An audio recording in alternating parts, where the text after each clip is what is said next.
Bom dia, você que nos acompanha pelo canal IBE Fortaleza, receba nesse momento um grande abraço, nosso cordial bom dia e também nossa gratidão pela sua companhia em todos os dias, em todos os momentos que você tem nos acompanhado. Nossa oração sincera é que você seja muito abençoado, que a tua família receba o cuidado do Senhor e que também nós possamos estar te abençoando nesse momento com essa breve reflexão. Nesse mês em que estamos refletindo sobre a oração, nosso coração se enche de alegria, porque a oração é sim um recurso que a igreja tem, que nós temos, que a família tem, para ter mais intimidade com Deus, para ouvir a voz de Deus, para buscar a Deus e também para encontrar respostas necessárias para boas decisões na nossa vida e na nossa condução diária. Hoje a nossa reflexão está em Romanos capítulo 12, um capítulo extraordinário que Paulo escreveu a essa igreja, a igreja que está passando por problema de perseguição, de hostilidade, de tribulação. E Paulo então traz uma palavra muito encorajadora em todos os versículos.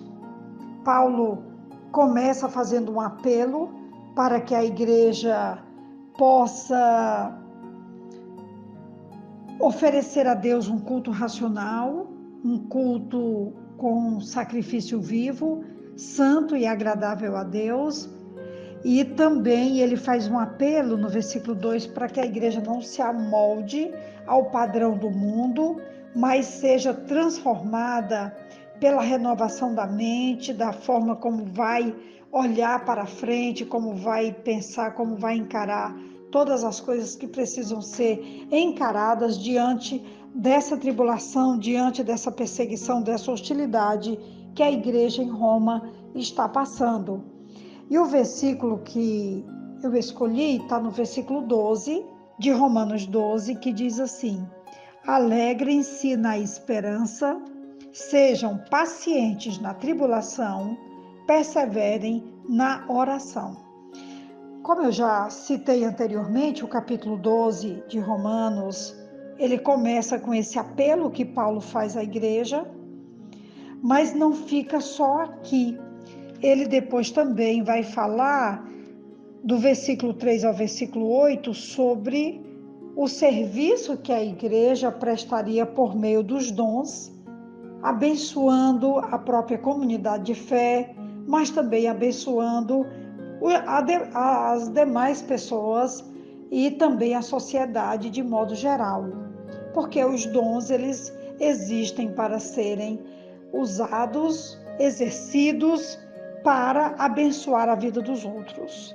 E Paulo então vai citar esses dons do versículo 3 até o versículo 8, e depois então Paulo vai falar do versículo 9 até o versículo 21, ele vai trazer várias orientações com relação à sociedade, de que maneira a igreja deveria se comportar, exercendo não somente os dons, mas também toda uma dinâmica de vida ética, moral, espiritual, prática, de forma que aquela sociedade pudesse ser impactada com a vida da igreja e com o comportamento da igreja ali existente. E ele traz 3 recomendações no versículo 12, e a primeira recomendação que ele faz é sobre alegrar-se na esperança. O cenário agora vai mudando para uma situação de mais dificuldades, de perseguição, e haverá situações em que este será todo o nosso consolo. Nossa esperança é fonte certa de alegria. Nos sofrimentos e tribulações, vale a pena ter paciência, porque estamos esperando o que ainda não vemos. Eu estive fazendo aqui uma pesquisa no capítulo 8 de Romanos, versículo 24 e o versículo 25, ele vai dizer a seguinte palavra: porque na esperança fomos salvos, ora, esperança que se vê não é esperança, pois quem espera o que está vendo?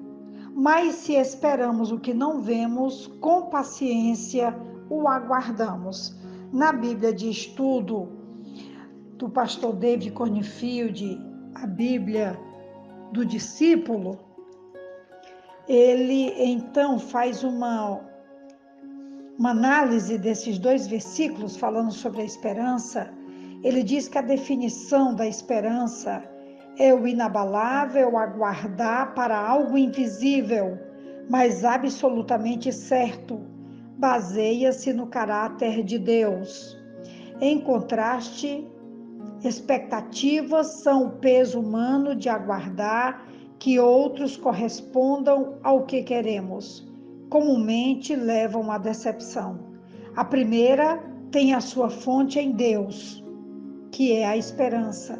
A segunda, que são as expectativas, nas pessoas.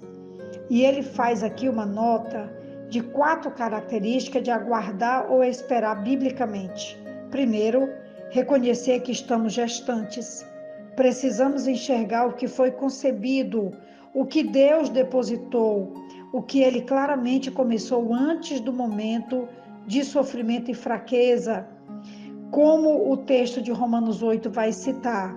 2, reconhecer o que Deus está formando em nós, algo bem além do que foi depositado ou concebido inicialmente. 3, reconhecer que Deus está nos formando, geralmente por meio da dor ou do sofrimento, estamos sendo forjados. E 4, visualizar o resultado do que Deus está fazendo, enxergando o dia do nascimento, ainda que não saibamos os detalhes do que nascerá, mas tendo uma visão crescente de que Deus está no controle de todas as coisas.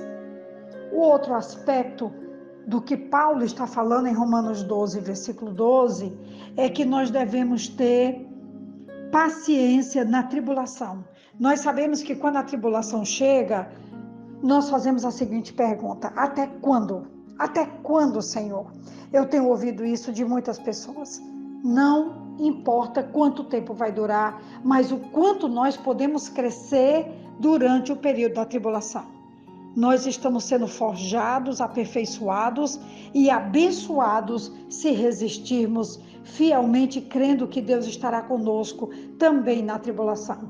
A Bíblia, no próprio Romanos 8, 28, diz que todas as coisas cooperam para o bem dos que amam a Deus e que são chamados segundo o seu propósito. Segundo o seu propósito. E a última recomendação de Romanos 12, a última recomendação de Romanos 12, versículo 12, é que nós devemos perseverar na oração. Perseverar na oração. Olha que recomendação extraordinária.